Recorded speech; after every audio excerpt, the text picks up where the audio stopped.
suppose it'd be possible to pull it off, huh? Weddings, anything. Yeah. I was just saying to you before, it's been a really unusual year for women in rock and roll. You've been doing it a long time, but there's never been a surge like this. What do you think happened this year?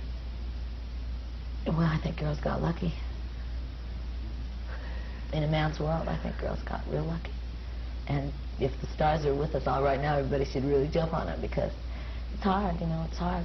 I'm really lucky, because I had the amazing luck to be in a duet with a man, so he could talk and get us there, and then go to an established big-time rock and roll band like Fleetwood Mac, and just be in it all of a sudden. I mean, my life changed. The first concert, the next day, my life changed. I didn't have to, you know, to just be Stevie Nicks and be starting to do this and have to go through what all the girls that are doing it now. I really admire them, because I didn't have my feelings hurt too many times by outsiders. I mean, you know, I kind of kept my hurt feelings on the inside, and the outside people didn't get to me. And that's really, you know, at least you can understand friends and the things that they do and say that maybe don't make your life really wonderful, but it's hard when people from the outside come in and tell you they don't like your songs, they don't like your look, they don't like what you do, they don't, you know, you should go into another business.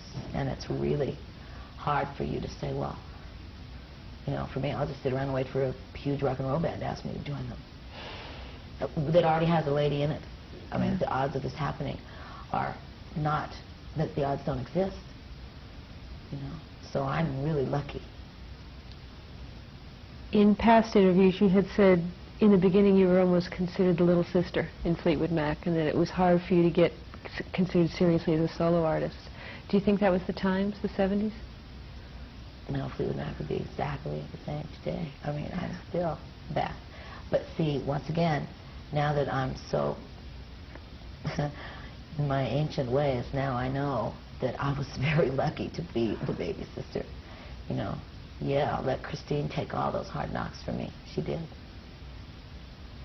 I didn't have to, you know, I mean, they kept a lot of that bad stuff that happens away from me. And so I didn't have to have my dreams kind of crushed and ruined, which happens here in this town, you know, because I was really protected. I was talking to Pat Benatar earlier today, and she said early on in her career, a record company executive said to her, "You don't think they're coming to hear you sing?" Somebody at her own record company, you know. See, nobody ever said that to me, because I was really protected. You think it'd be any different if you're starting out today? I don't know if my fantasy dreams that I have to continue to believe in and write about and send out to my own particular precious audience would be able to hang in there as strong as if I started out today. Once again, I was lucky to skim through 9 or 10 years of a hard road without having to see too much. What kind of influence do you think you've had on today's artists?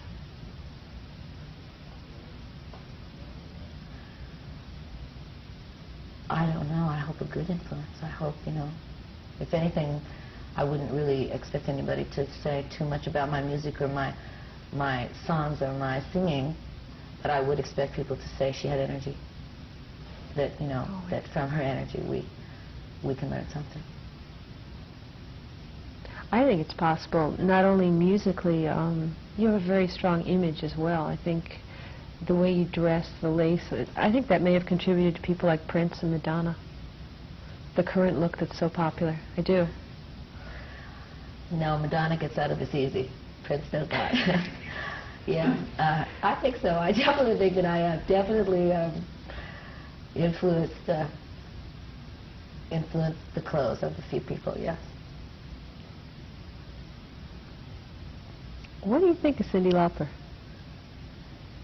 I think that she's wonderful for being strong and doing what she wants to do. I think that getting in a little garbage can and going up over the audience is so brave, I can't stand it. And I think that having her parents in her videos is really wonderful, and bringing them into it, you know, she brings her family into it. you really, once again, have to really depend on your rocks of Gibraltar to exist in this business. Mm-hmm. And I think that she seems to have a really good stronghold behind her.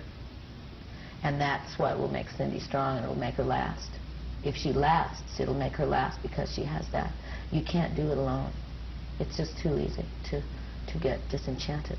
Mm. You know, you don't want to put orange in your hair anymore because if you're disenchanted. So as long as you have some people around you that are good to tell you that they love your orange hair, that you'll be all right. How about Tina Turner? From the stories that I heard of Tina's life before, when it was Ike and Tina Turner, I think that she is also an amazing woman to have come this far and still do this, and still do it so well. You know, and Tina doesn't care about anybody else. It's like, you know, there's not anybody in this room that is going to ever make Tina Turner jealous, because Tina is within herself strong, or she wouldn't be here and she wouldn't be doing this now. I think we've pretty much covered the whole women thing. Is there any other feelings you have about it that I haven't asked you directly about?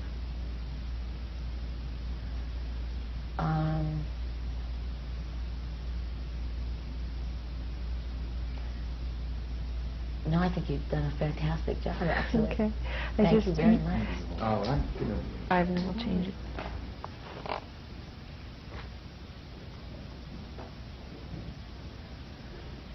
Be quiet, everybody. We have speed? We were just talking not only about the other women who are your peers in rock and roll, but also the ones you work with all the time. Tell me about your women backup singers. And I was just telling you that while I was getting ready, that I just had a flash of you saying to me, what do you think about the other women in rock and roll? And that my only really answer could be, I don't know them. And I only know the ones that I work with. And the ones that I work with being Lori Perry and Sharon Ceylani and Minnie. Minnie, I don't even know what Minnie's last name is. Minnie and Minnie. They, you know, make my life so much easier. You know, if I get a little tired and drop out, they pick it up for me.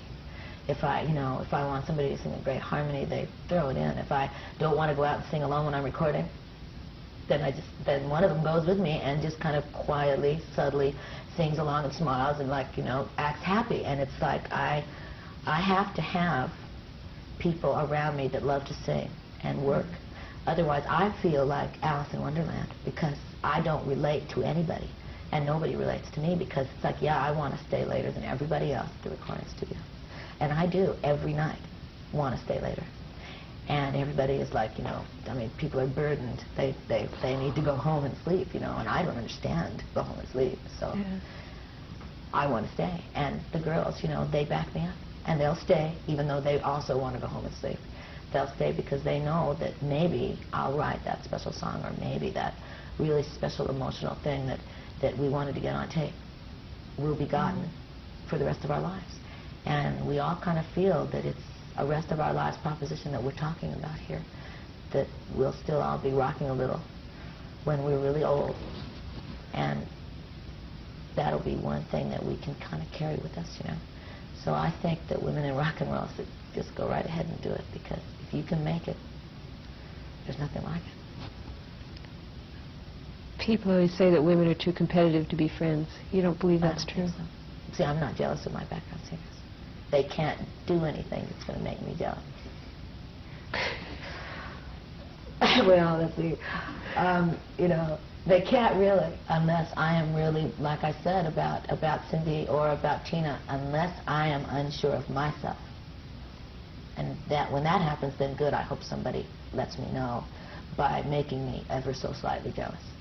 You know, like, I don't think I want her to sing that anymore, you know, because she's just too good. Well, that keeps me on my toes. I better be better, or I'll be off the stage, you know. And if I even think that somebody is getting close, then I start to run.